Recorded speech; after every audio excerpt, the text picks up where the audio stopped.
Cynthia. She's the champion of the Sinnoh region and one of the real fan favorites ever since she was introduced in Gen 4. Lusamine. First appears in Generation 7 and is also an immediate favorite with fans and newcomers alike. They're two different characters from essentially different worlds. One in Pokemon training and the other in science and business. On paper, they're so different the only thing they have in common is blonde hair. But what if I told you that Lusamine is Cynthia, all grown up? It's a common sight to see that characters in the Pokemon series do not age at all. You go boot up Emerald and the player character's mother is still there, the same age as when the game released. And Norman is still bald after all these years. Nothing has happened to them. Even in their remakes, nothing has aged up about them to denote the passage of time. This is good in some ways, as the fact that they never age means you can do something like play Emerald and everyone is still there, able and youthful. Nobody's moved away, sick, preoccupied with family life, just being themselves while your world continues to move forward. It's like a time capsule that way, but that's where the problem lies. When Game Freak really strikes gold on a character, they'll continue to milk them for all they're worth. Like any business, they want to keep the money flowing, so they try to mimic the character in a similar fashion to create the same situation. Unfortunately, not all attempts work out.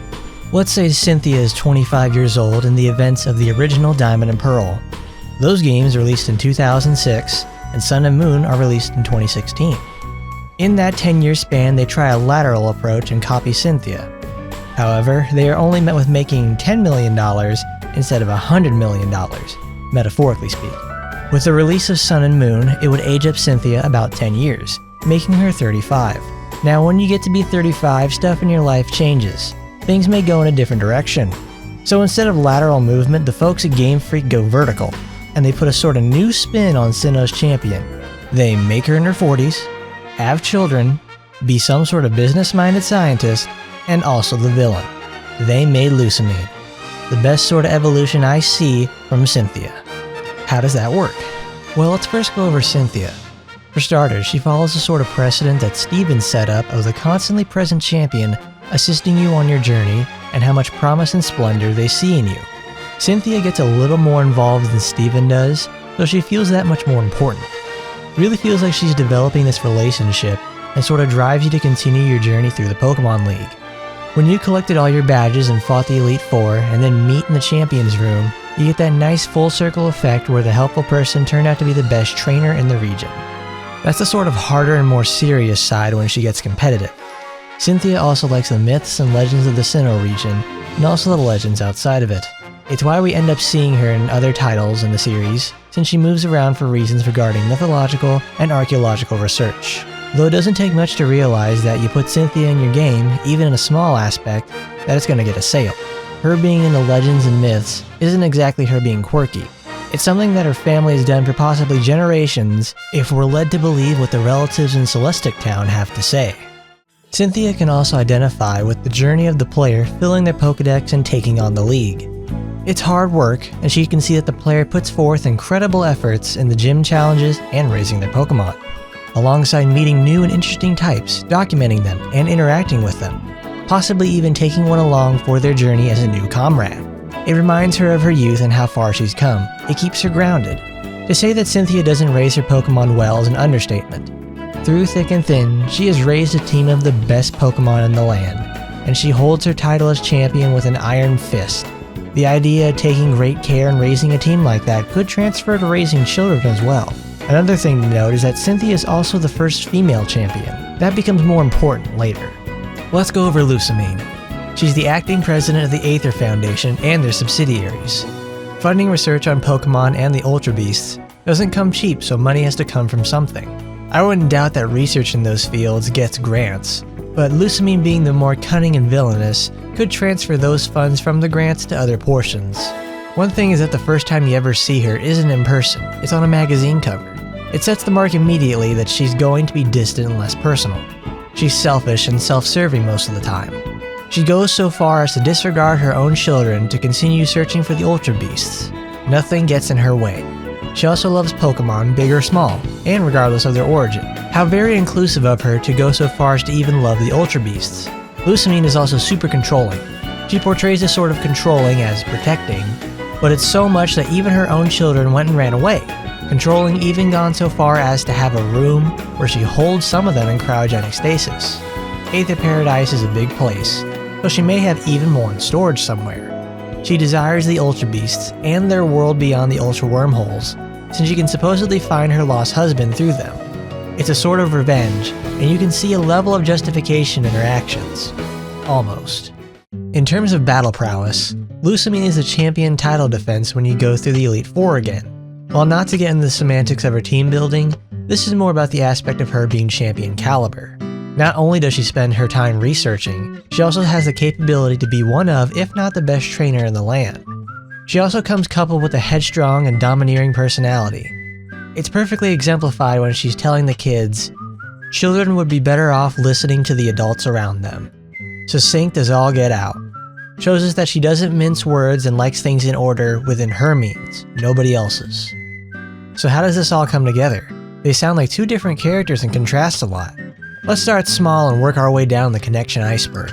One obvious note is they have blonde hair and contrasting colors with their clothes. Cynthia with curls and Lusamine with straight hair.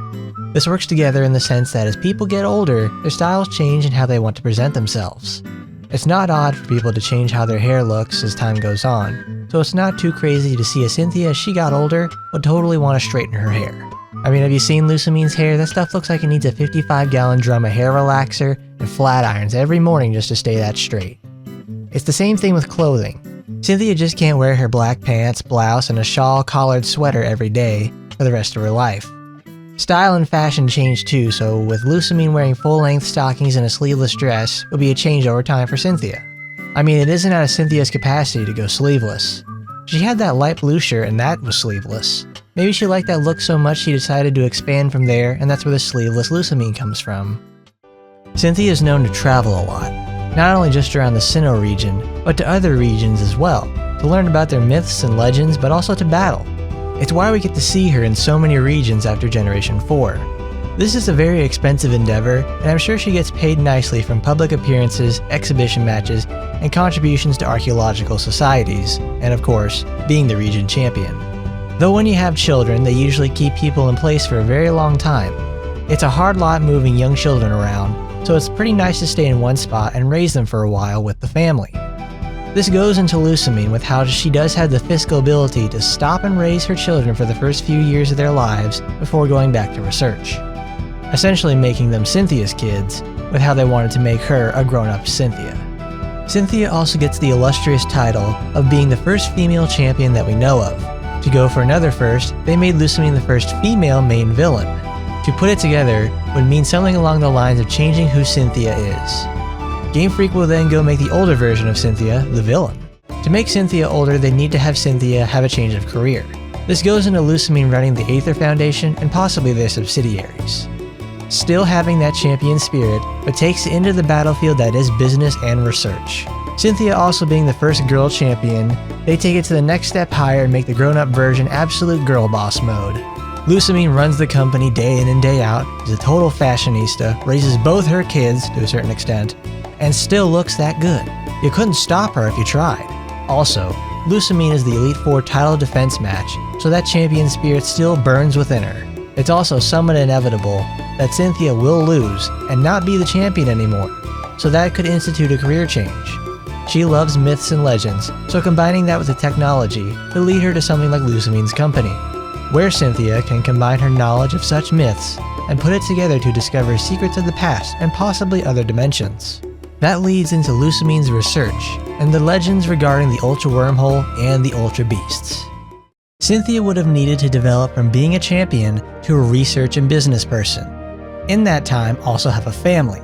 To go there, she'd probably leverage her status as a champion to gain capital alongside more investment of her time into the myths and legends business. Then, possibly finding a link somewhere with those and the Ultra Wormholes. With those sort of ideas in mind, and the funding behind her, Cynthia can go full-time into research with a capable team just like how Lusamine does. During this time, she raises her new family and spends that time nurturing and caring for them to make them the best people they can be. Cynthia would then lose her husband in the Ultra Wormhole expeditions, and that sort of single-minded drive would come back not to help but to hinder her. A development of monomania would cause her to disregard almost anything that isn't related to Ultra Beasts, wormholes, and finding what she's lost. Said single-mindedness comes to harm everyone. Thankfully, her husband would end up returning, along with her having a nice slice of humble pie to go along with it, vowing to better herself by supporting her children in their future endeavors and be a virtuous pillar of strength. Of course, this combines both stories together of Lusamine and Cynthia, but it's not a double life situation. Its dual continuities flowed through one character.